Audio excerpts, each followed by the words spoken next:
Hello and welcome to Anatomy of Marriage Mornings. I'm your host, Melanie Studley. And my name is Seth. And this is not our normal podcast format. This is our daily challenge that we are doing. We have over 100 episodes that are not daily challenge episodes. So if you're new, welcome. We love you and we hope you have a good relationship. And go check out our other stuff. That's right. Day 7 of the Infinity Day Challenge. Like Infinity Wars, but the opposite. Infinity marriage. Who's Thanos? You. Thanos is not having a good marriage. Anyway, we are on day 7 of our Marriage Mornings Infinity Challenge, and today's topic is healing, forgiveness, and where to start. And we talked about that idea last night as we were in bed, and the reason I wanted to have this be today's topic is because at one point in our marriage, I didn't know how to start the process of healing. I just thought, because we had a really bad marriage. Go back and listen to season 1. You'll figure all that out if you don't know us already. Right. But there was a point at which I had to say to myself, like, I have to choose healing. I have to choose starting, and I have to choose forgiveness for this to work. That's right. Healing for yourself, healing for me, and healing for our marriage, right? Yes, there was just a lot of healing that needed to go on. And so this morning and last night, for some reason, I was thinking about the word forgiveness. Because I don't exactly know. Oh, just FYI, if you're watching the video of this, Seth has a Rambo hat on. He just worked out. Rambo so hat. He has a bandana like Rambo style on his head. Have you even seen Rambo before? Maybe not. Probably not. I've Okay. seen Indiana Jones. Right. But so, I was thinking about the word forgiveness. And I wanted to learn what it really meant. Like what the actual background of the word meant. And so... Can I stop you? Before you do that, starting with prayer. No, I wanted to do it a different order today. All right, go for it. But I wanted to... Okay, whatever. So, the thing about forgiveness is, the word for in the word forgiveness means completely, and to give means to receive, give, or grant. So it's completely give or grant. And one of the definitions was to give up the desire to punish. Oh, wow. You're giving before something happens. I don't know if that makes any sense, but it meant something to me. It's an active, like a verb. Like you have to do it for things to change. Right. And I don't know if that makes any sense, but it makes a ton of sense. Me. It's like it's not a one-time thing. It's a constant verb action. It's living in forgiveness and choosing not to punish. That's really cool because part of us, if we let ourselves go there, which everybody does, I believe, wants to get back at somebody or hurt them or make them feel how we feel, right? And I'm thinking of a quote, and I'll butcher it, but it talks about if we don't let go of bitterness and resentment and anger and stuff like that, the other person isn't hurting still. Yeah. Oh, yeah. It's you that's carrying that, so you actively have the choice to not punish. And when you forgive, you choose to not punish yourself either. You're choosing not to live in that anger or bitterness or whatever. Yeah. It's amazingly powerful. And there was another thing I wanted to say about this before we get into the prayer and all the other things was that the imagery that came into my mind last night when I was thinking about it was like in relationships where something bad has happened, like in our relationship when a bunch of crap went down, it's like when so I don't know if y'all have ever cooked with a cast iron skillet, but those suckers get hot and the handles get hot because they're all made of cast iron, right? And so at one point, if you've cooked with a cast iron skillet, you may have reached out to move that skillet and burnt your hand, right? So then, what's the automatic thing next time you go to move that skillet? You're going to be like, oh, it's going to be hot. I'm afraid of it, right? So then you build in a fear of like, I'm not going to do that again because I'll get hurt. So there's a process there of you can do that for the rest of your life. You can test the pan for the rest of your life. Right. Or you can build in a system when you're cooking, and I learned this from Lydia Bastianich on Channel 9. Put a towel over it. Lydia's Italy, yeah. You can put a towel over the handle or move it to another burner to signify to your brain something, this is hot, I can't do this, if I do that I'll get burnt, whatever. Right.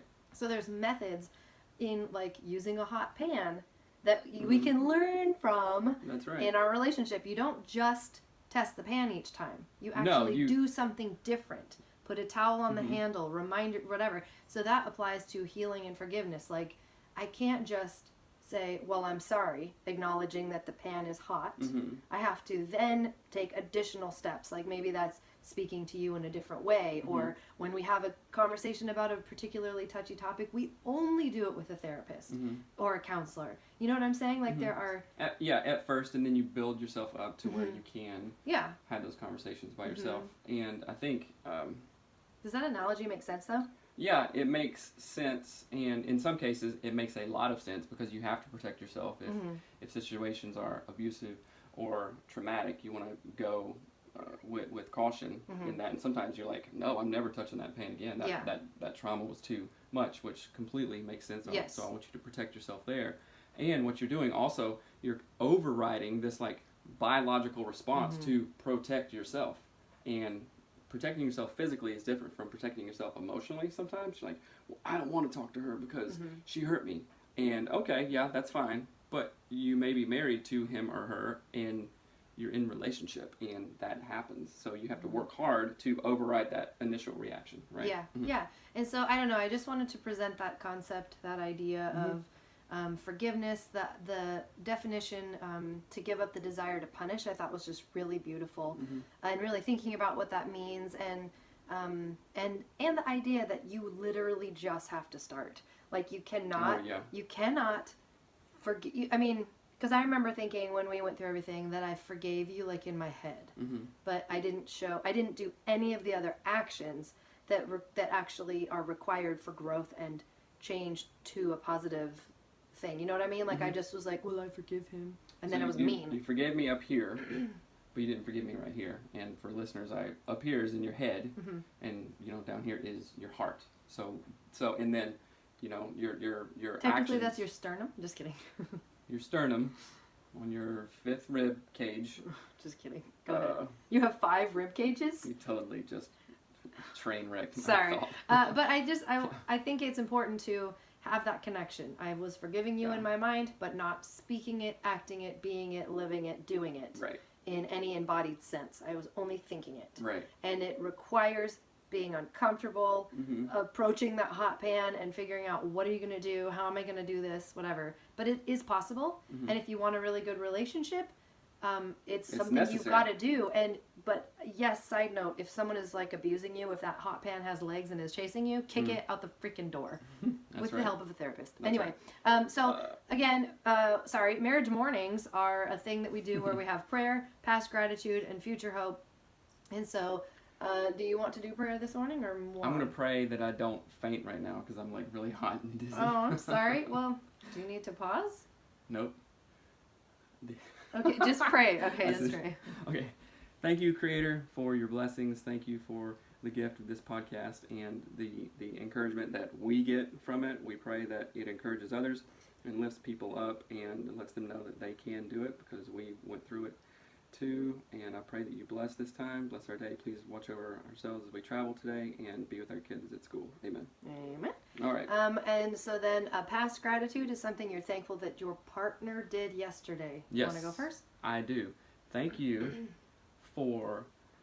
Okay, it's easy for me to take this for granted, and I do often. Thank you for making our home nice and neat and comfortable to come home to. I think we work as a really good team in that, and I really thank you. I'm also thankful for the time we got to hang out last night and stretch and do stuff and talk and massage ball. So thanks for that. Thanks for making it weird. You're welcome. Hashtag real life. Hashtag uncomfortable. Unnecessarily uncomfortable. I am thankful for... I don't know. I feel like yesterday we weren't together a lot, so I feel like I can't think of... Oh, I know. You did a bunch of work on, working on event stuff, and that's really hard, and there's so many things to consider and take into account and think about and process, and like all these things we're trying to plan for the future of Anatomy of Marriage, and you have been working on those sort of like in the beginning of your mornings, at the end of the day, and I'm very thankful that you're taking the time to do that very diligently. So thank you. Yes. For that. All right. Future hope. What you're looking forward to with your partner today. I'm looking forward to just touching base with you during the day, saying, hey, what's up, talking to you, hey, how's your day going, send you a heart emoji or something like that. Just the little things like we talked about a couple days ago. I'm looking forward to that because it's helpful. Yeah. I think the same thing too, and I know you're working late, so it's going to be a different day than normal. You won't be home at the normal time, so I don't know what our evening is going to look like, but hopefully we can connect and do gym play stuff out in the gym with the kids, because that's super fun. I just really enjoy that, and I'm really looking forward to doing that as a family if we can, and if not, what connecting. Do you mean? Oh, you mean tonight? I don't know what time you're going to be home, so that was all. Let's do this thing. All right. But anyway, so that is our marriage morning day number 7, and it's been 1 week, so that's exciting. Yay. Good job, us. Please, if this show is helpful to you, if these marriage mornings are helpful to you, please do a couple things for us. Yeah. Rate and review our podcast on iTunes. Just super helpful, easy thing to do. Pause the show right now and go ahead and rate it. We're waiting. Okay.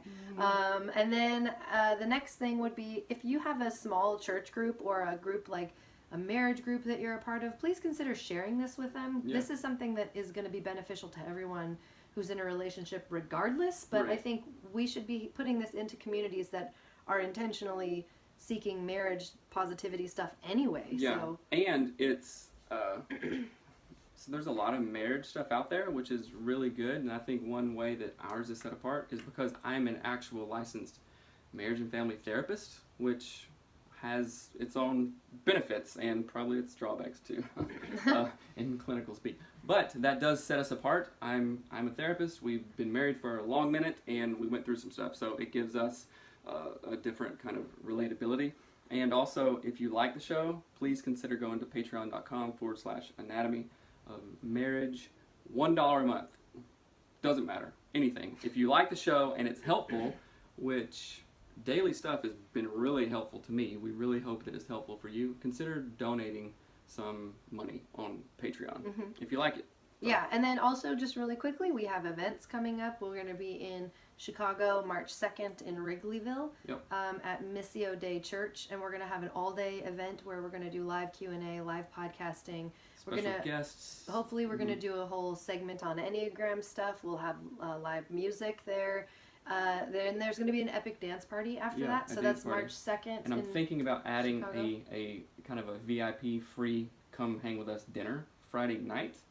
So, I don't know. But there'll be a limited amount of spots for that. But it'll be free and we have to pay for your dinner. But that'll be fun. And then also before that event, we have a hot and spicy date night in Keller, Texas, which is just right outside of Dallas. And we'll be there. There'll be a couple other speakers there, and that'll be an evening event, so it's just a couple of hours, but there'll be free childcare. It's only $30 a couple. Yeah. There'll be dancing, massage instruction, like sex and intimacy breakout sessions. So it's going to be really exciting. Yeah. So head to our website, find the links to those, share them with your friends. I'm dying. No. Share them with your friends while Melanie dies. Hopefully all the stuff will go as planned. And, all right. Thanks a lot. Yes, thank you again for being with us. Rate and review the show.